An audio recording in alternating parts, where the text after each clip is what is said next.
Good afternoon, guys. Today is our third podcast, and today we're gonna talk about principle of least privilege in cloud security. And today I'm with Kerim, Robin, and Murat. And thank you guys that you can join today. For Let's having start. me. Yeah, let's start with the first question. What is the principle of least privilege in simple terms? All right, yeah, let's start simple. The principle of least privilege basically means you only get access to what you actually need to do your job, nothing extra, just in case, just what's necessary. Okay, nice. Thank you. Um, why is principle of less privilege is so important for cybersecurity? Well, the principle of least privilege is really important because the most security problems often arise when a user's account has too many access or too much access for places that the user doesn't need. And if that account gets compromised, the hacker can just take over that account and access all the places that permission was given to that user. So if there's too many permissions for that user, the compromised account can also inflict more damage on different resources. Okay, thank you. Um, let's go to the third question. What can go wrong if organizations give users too much access? Several things. Hackers can move through systems more easily. Ransomware can encrypt more data.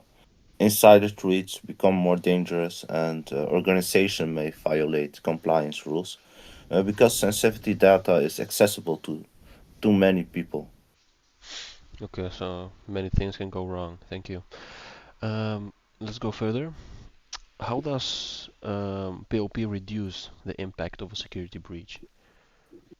Yeah, that's a good question.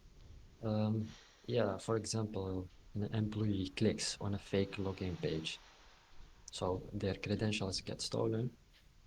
If they have admin rights, the attacker can access servers. The attacker can also download databases, create new accounts, lock people out. So if they only have limited rights, the attacker can access one system only. So they can't move easily to other systems. Sensitive areas stay protected. It's like having five doors in a building.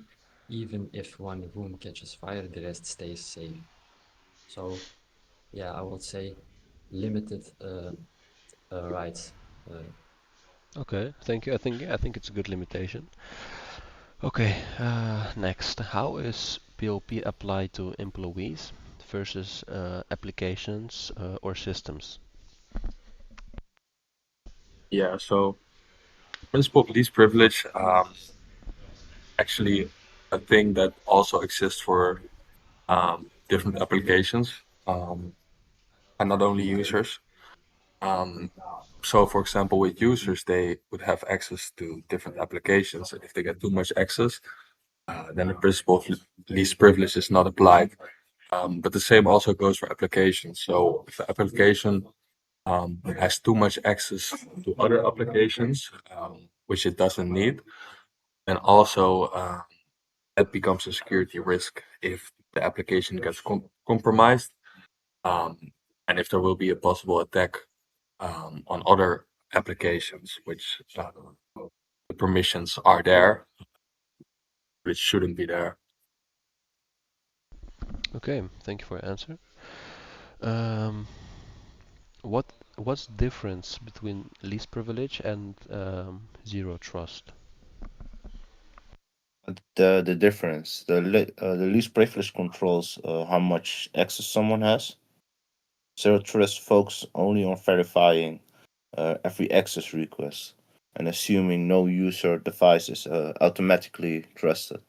So least preference defines the permission, while zero trust defines how access decisions are made. Okay, thank you. Let's go next. How can companies prevent privilege creep over time? Yeah, well, first, what is a privilege key? Privilege key is when people slowly collect more and more permissions over time. So they can change roles, they can join projects, they can get temporary access, but nobody removes all the permissions.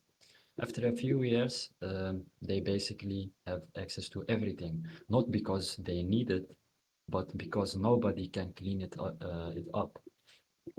So to prevent that, I would say do regular access reviews or maybe use role-based access control. Um, or I would say also immediately remove access when someone leaves. So without control, access keeps growing quietly, and that's dangerous. Yeah, I think it's pretty dangerous too. Thank you for your answer. Um, what tools help enforce least privilege in cloud environments? So for cloud environments, you have AWS, which in AWS it's IAM. Azure it's AD. Google Cloud you also have IAM. Um, and in there you can basically create users, but also create roles for different applications. And those tools really help you view what kind of permissions you're giving out, but also um, in the cloud you can also check what permissions have been used by a user.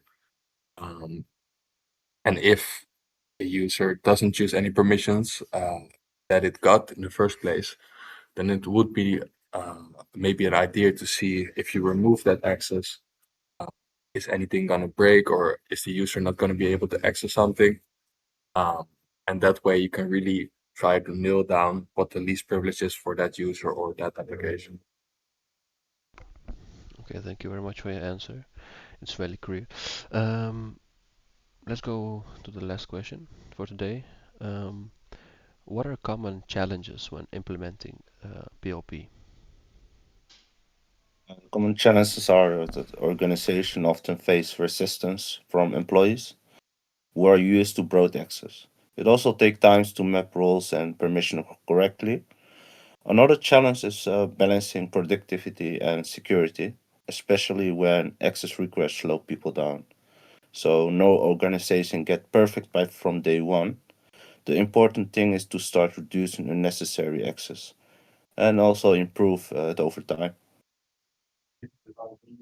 Okay, so thank you very much for your answers, guys. Um, You're welcome. it was You're very good welcome. to hear your answers, and we're gonna finish today. And the next time we're gonna talk about OWASP Top 10 Web API Mobile. So stay tuned for that. Thank you very much. Thank you, guys. Bye bye.